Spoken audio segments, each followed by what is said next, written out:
தீர்க்க தரிசனங்கள் ஒரே ஒரு நாள்ல நிறைவேறி இருக்கு. எத்தனை? 25 தீர்க்க தரிசனம். இப்படிதான் வருவார், இப்படிதான் அடிக்கப்படுவார் என்று சொல்லி ஆண்டவர் என்ன செய்கிறார்? முன்னமே தீர்க்க தரிசனமாக சொன்னதை தேவன் இந்த நாளிலே எல்லாம் பர்ஃபெக்ட்டா நடத்தி கொடுத்தார். ஆமென். கன்னத்தில் அறைவாங்கன்னு சொன்னாரு, கன்னத்தில் அரைஞ்சாங்க. அவர்களை வேதனைப்படுத்துவாங்கன்னு சொன்னாங்க, வேதனைப்படுத்தினாங்க. அவங்கள முள்முடி சூட்டப்படுவாங்கன்னு சொன்னாங்க, அதுவும் நடந்தது. அடுத்தது சிலுவையை சுமந்து கஷ்டப்படணும்னு இருக்கு. பட்டாரா? பட்டார். கை கால்களில் எல்லாம் ஆணிகள் கடவப்பட வேண்டும் என்று சொன்னார். நடந்ததா? நடந்தது. கல்லர்களோடு சிலுவையில் அறையப்பட வேண்டும் என்று சொன்னார். அறைந்தார்களா? அறைந்தார்கள். அவர்களுடைய வஸ்திரங்களை எல்லாம் பங்கிட்டுக் கொள்ள வேண்டும் என்று சொல்லி சொன்னார். பங்கிட்டார்களா? பங்கிட்டார்கள். இயேசுவை சிலுவையில் இருந்து சத்தமிட்டு கூப்பிடுவார் என்று சொன்னார். கூப்பிட்டாரா? இப்படியாக 25 தீர்க்க தரிசனங்கள் என்னாச்சா? நிறைவேறி இருக்கு. ஹல்லேலூயா. நான் ரொம்ப ஷார்ட்டா சொல்றேன். எத்தனை வார்த்தை பேசினார்? 7 வார்த்தை. எந்த நிமிஷத்துல? மரண தருவாயில. அவ்வளவுதான். அந்த கடைசி நிமிஷம். ஒரு மனுஷனுடைய சாகரப்ப அந்த கடைசி செகண்ட் எதுங்க? ரொம்ப வேல்யூபிள் இல்லையா? நம்ம சொல்லுவாங்க, ஏதாவது கடைசியா ஏதாவது சொன்னாரா கேட்பாங்கல்ல. இயேசுசாமி கூட நமக்கு கூட கடைசியா சொல்லிட்டு போயிருக்கார். ஆமென். அவ்வளவு முடியல, டயர்டு, என்னால முடியல. உயிரோடு இருக்கப்ப நிறைய சொல்லிட்டேன், அதெல்லாம் கேட்காதவனா 7 வார்த்தை பேசுறப்ப கேட்க போறோம் அப்படின்னு சொல்லல. கடைசியில ரிமைண்ட் பண்றார். அல்லேலூயா. அந்த 7 வார்த்தையில பாத்தீங்கன்னா 3 பிரிவாக பிரித்து கொள்ளலாம். முதல் 3 வார்த்தை என்னென்ன வார்த்தை? இதாவே இவர்களை மன்னியும். இன்றைக்கு என்னோட கூட ஓகே. இந்த 3 வார்த்தையில இயேசுசாமி வாழ்ந்த காலங்களிலே அவர் சொன்ன மூல பிரசங்கம் என்ன தெரியுமா? 2 கட்டளைகளை சொன்னார். முதலாவது கட்டளை என்ன? முதல் கட்டளை என்ன? ஆமா, உன்னை போல பிறனை நேசி. சொன்னாரா? அப்போ அததான் ஃபர்ஸ்ட் 2 வார்த்தையில சொல்றாரு. என்ன சொல்றாரு? இவன் செய்யறது தெரியாம செஞ்சுட்டான். ஒரு மனுஷனை குத்தி சின்ன பின்னமா கிழிக்கிறதுக்கு ஒண்ணு தெரியாம செஞ்சாங்களா? இல்ல. ஆனா உயிரோடு வாழ்ந்தப்ப அவர் செய்த பிரசங்கத்தை மீண்டும் ஒரு விஷயம் என்ன பண்றாங்க? நினைப்பூட்டுகிறார், ஞாபகப்படுத்துகிறார். தன்னை போல பிறனை நேசி. முதல் கட்டளை வந்துருச்சா? 2வது கட்டளை என்ன? உன் தாயையும் உன் தகப்பனையும் கனம் பண்ணுவாயாக. அந்த இடத்துல கூட சிலுவையில் அறைந்த அந்த செகண்ட் கூட தன்னுடைய தாய்க்கு ஒரு பாதுகாப்பு வேண்டும். தனக்கு பின்னாடி சகோதரர்கள் இருந்தார்கள். அவன் பார்க்கட்டும் இவன் பார்க்கட்டும் சொல்லல. தன்னுடைய பொறுப்பு என்ன? என் அண்ணன் பாப்பா தம்பி பாப்பான்னு அவர் சொல்லல. என்ன பண்ணாரு? என்னுடைய தாயாரை நான் இருந்த ஸ்தானத்திலே ஒருவனை நியமிக்க வேண்டும் என்று சொல்லி தன்னுடைய தாய்க்கு அந்த கடைசி செகண்ட் கூட ஒரு பொறுப்பாளரை நியமிக்கிறார். அல்லேலூயா. அருமையான தேவ பிள்ளைகளே, என் இயேசு சுவாமி வாழ்ந்த காலத்திலே 33 வருடங்கள் வாழ்ந்த பொழுது கூட அவர் என்ன மாதிரி வாழ்ந்தாரோ அதை மீண்டுமாக சிலுவையிலும் நினைப்பூட்டுகிறார். அல்லேலூயா. என்னோட காரியத்தை நினைப்பூட்டினா தன்னை போல நேசி. அடுத்தது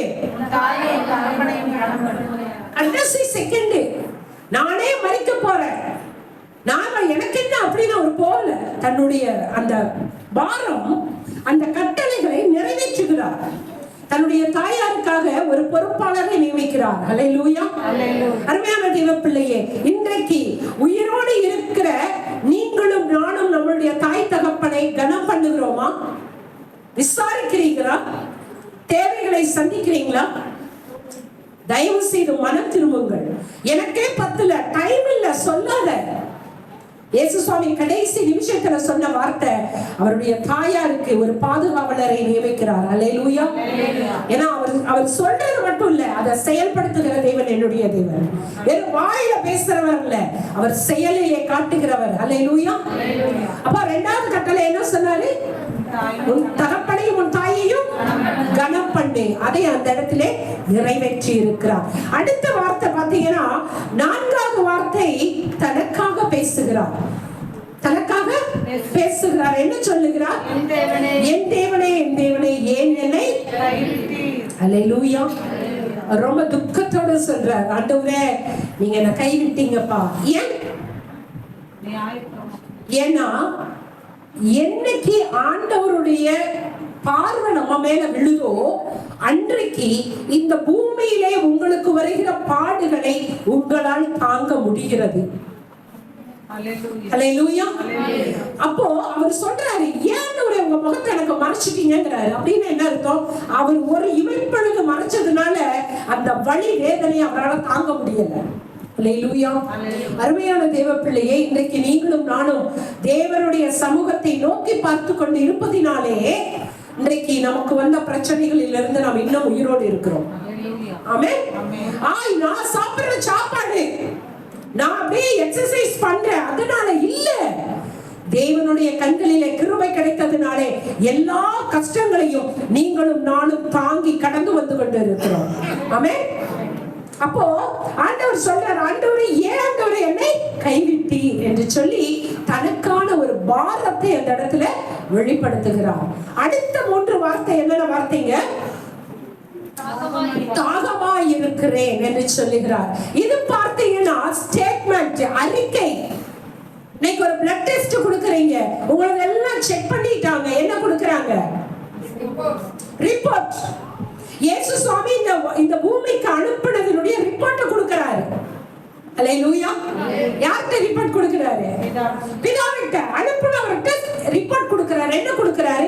ஆண்டவரே நீங்க என்ன இந்த பூமியில என்னெல்லாம் நீ செய்யணும்னு சொன்னீங்களோ அதை எல்லாத்தையும் நான் நேர்த்தியா செய்து முடிச்சிட்டேன். ஆனாலும் இன்னும் எனக்கு தாகம் இருக்குதான். அல்லேலூயா.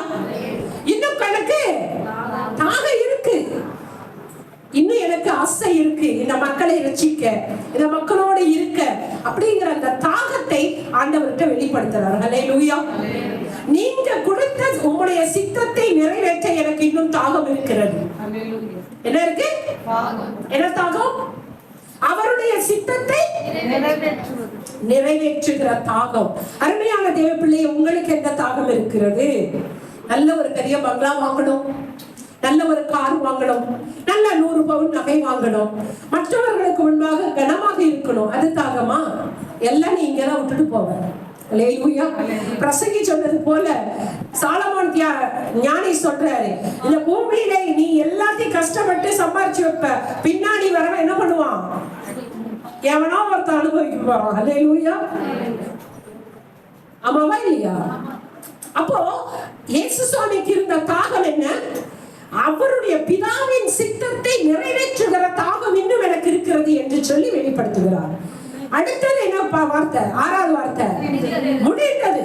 அவர் சொல்றார், ஆண்டவரே என்னை என்னெல்லாம் நீங்க செய்யணும்னு இந்த பூமிக்கு அனுப்புறீங்களோ அதை எல்லாவற்றையும் நான் நேர்த்தியாய் நிறைவேற்றிட்டேன், செய்து முடித்து விட்டேன். அல்லேலூயா. நீங்க எத்தனை பேர் நீங்க சொல்ல முடியும்? யாராவது சொல்றதுக்கு இருக்கா? ஏசப்பா அவருடைய சித்தத்தை செய்யறத எனக்கு தாகும், அவர் எனக்கு சொன்ன வேலையெல்லாம் நான் பர்ஃபெக்ட்டா செய்துட்டேன் சொல்லுவீங்களா? சொல்ல முடியுமா? முடியாது. ஏன்? வருஷம் வார்த்தை கேட்கறீங்க, எப்பதான் முடியும்? முடியும்? யோசிச்சு பாருங்க. அப்ப தேவனுடைய பிள்ளையாய் இருக்கிற நீங்களும் அவருடைய வித்தாய் இருக்கிற நீங்களும் நிச்சயமாக இதை சொல்ல முடியும். அல்லேலூயா.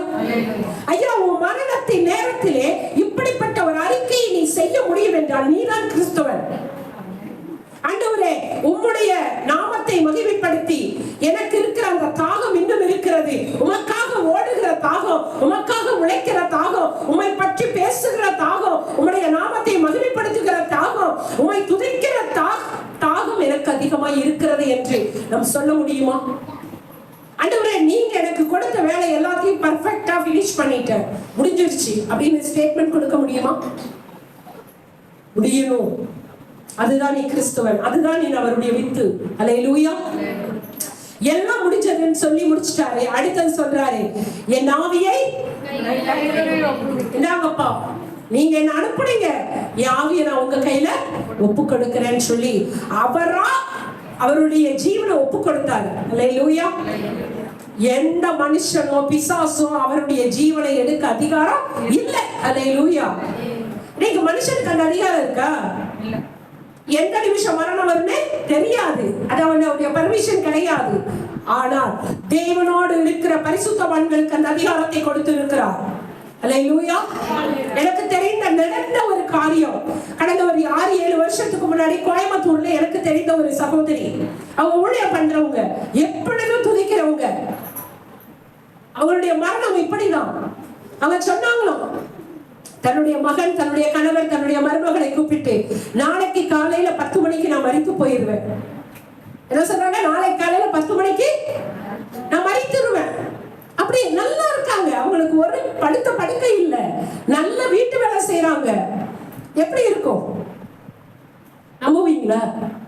அவங்க சொன்னாங்க, அம்மா என்னம்மா நீங்க இப்படி பேசுறீங்க, கம்முனு இருங்க. அப்பா அவங்க அந்த அம்மா தாயார் சொன்னாங்க, இல்லப்பா முந்தானையத்தை ஆண்டவர் என்னோட கூட பேசிவிட்டார். அருமையான மகளே, நான் நாளை மறுநாள் உன்னை நான் எடுத்துக் கொள்ளுகிறேன், வருகிறாயா என்று கேட்டார். ஓ ஆண்டவரே, நானும் வருகிறேன் என்று சொல்லி ஒப்பு கொடுத்து விட்டேன். அல்லேலூயா. நடந்த காரியம். இவங்க நம்பவே இல்லை. காலையில வழக்கம் போல எழுந்தாங்க, அவங்களுடைய வேலைகள் எல்லாம் செய்தாங்க, அழகா குளிச்சாங்க, எல்லாம் முடித்து 9:30 மணிக்கு அவங்க சோபால வந்து உட்கார்ந்து தன்னுடைய பேரனை கூப்பிட்டு அவன் மேல் கை வைத்து அவனுக்காக பிளஸ் பண்ணாங்களாம். மகளையும் மகனையும் கூப்பிட்டு பிளஸ் பண்ணாங்களாம். கணவரை கூப்பிட்டு சொன்னாராம், இப்படி இப்படி நீங்கள் வாழ வேண்டும் என்று சொல்லி அவர்களுக்கு எல்லாம் சொல்லி முடித்தார்களாம். அப்படியே சாய்ந்தார்களாம். அல்லேலூயா. ஒரு மாதிரி இருக்குன்னாங்களாம். கணவன் பக்கத்துல பேசிட்டு இருக்காரு. தன்னுடைய மருமக போய் ஹார்லிக்ஸ் கொண்டு ஓடி வரா, இருங்கம்மா உங்களுக்கு ஏதாவது குடிக்க கொடுக்கிறேன். அந்த ஹார்லிக்ஸ் கொண்டு வரதுக்குள்ள அப்படியே தலை சாய்ந்து மரித்து போனார்கள். அல்லேலூயா. அருமையான தேவ பிள்ளையே, கர்த்தரோடு நீ இருப்பாயானால் அவர் செய்தபடி நீயும் வாழ முடியும். உனக்கு அந்த தாகம் இருக்க வேண்டும். அவர் கொடுத்த வேலையை முழுவதுமாக நான் முடித்தேன் என்ற நிச்சயம் உனக்கு இருக்க வேண்டும். அப்படி என்றால் உன் மரணத்தை நீ ஒப்புவிக்கலாம். அல்லேலூயா. உன்னுடைய ஜீவனை நீ என்ன செய்யலாம், எப்ப போகணும் ஆண்டவர் உங்களுக்கு சொல்லுவார். அல்லேலூயா.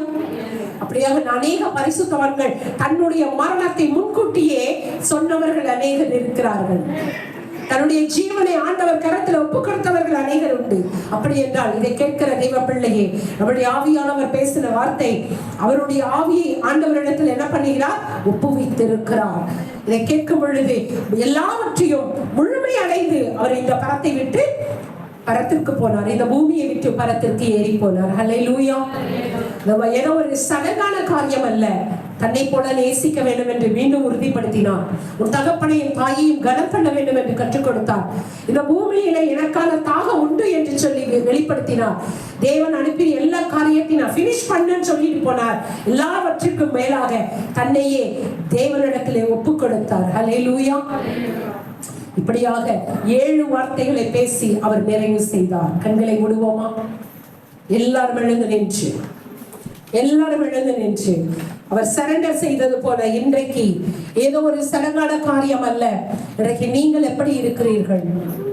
அவர் கடைசி நிமிஷத்துல கூட மீண்டும் மீண்டும் மீண்டும் மீண்டும் சொல்லுகிற காரியம், தன்னை போல பிறனை நேசி, மற்றவரை மன்னி. நீ பூமியில எதை செய்கிறாயோ பரவும் அப்படியே உனக்கு செய்யும். இந்த பூமியில நீ யாரை மன்னிக்கிறாயோ பரலோகம் உங்களை மன்னிக்கும்.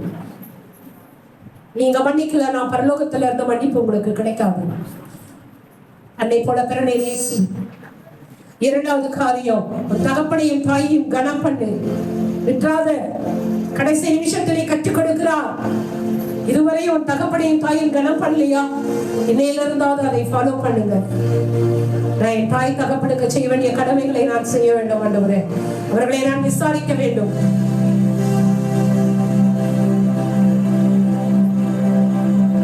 நானும் கூட தாகமாய் இருக்கிறேன். உமக்காக ஊழியம் செய்ய தாகம், உம்மை தேடுகிறதிலே ஒரு தாகம் எனக்கு இருக்கிறது. எப்பொழுதும் துதிக்க வேண்டும் என்கின்ற தாகம் இருக்கிறது. ஏதாவிலும் செய்து உம்மிடத்தில் சேர வேண்டும் என்கின்ற தாகம் இருக்கிறது. நீர் எனக்காக செய்த எல்லாவற்றையும் நானும் செய்து முடிக்க ஆசைப்படுகிறேன். ஆண்டவரே என்னையே இன்னைக்கு ஒப்பு கொடுக்கிறேன் என்று சொல்லுங்க. உங்களை ஒப்பு கொடுங்க. யாருக்கு ஒப்பு கொடுத்திருக்கீங்க? இன்றைக்கு இயேசு சுவாமியினுடைய கரத்திலே உங்க வாழ்க்கையை ஒப்பு கொடுங்க. உங்களையே ஜீவாதார வழியாக ஒப்பு கொடுங்க. ஆண்டவரே என்னை பயன்படுத்தணும்னு சொல்லுங்க. கர்த்தர் உங்களை புதிய ஒரு பரிமாணமாக, புதிய சிருஷ்டியாக இந்த குட் ஃப்ரைடே அன்றைக்கு மாற்ற அவர் வல்லமையுள்ளவராய் இருக்கிறார்.